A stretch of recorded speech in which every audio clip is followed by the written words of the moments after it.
We're going to get back to the breaking news we've been following all evening long. A chaotic scene on the city's north side at 40th and Lloyd. We just heard about 15 minutes ago from the police chief, Alfonso Morales, about what police saw out there. Our Rebecca Clough has been out there for hours. You saw quite a bit of what went down this evening. Rebecca, tell us where this all started.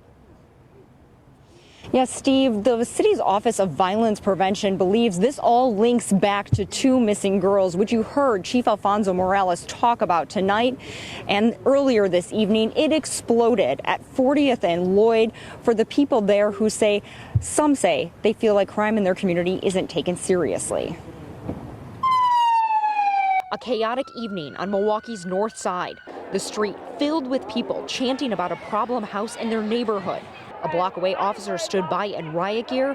Then that problem house suddenly caught fire. Obviously, I think there's a lot of rage in this neighborhood around what was happening in that house, allegedly. Reggie Moore is with the Office of Violence Prevention. Police records show 30 calls for service to this address since 2017.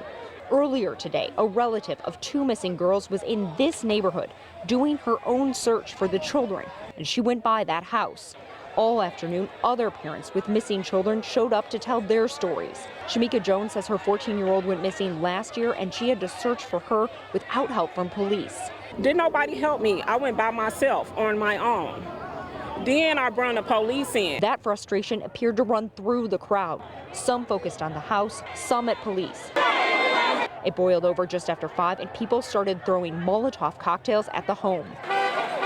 As the house burned, one man shouted, "We don't stand for child rape." Just moments later, gunshots. MPD says a 14 and 15-year-old were hit. They took themselves to the hospital. Fire crews were still trying to reach the burning home. Police cleared a path for firefighters, but the situation remained tense. At one point, police fired what appeared to be OC canisters or smoke at the crowd while firefighters worked.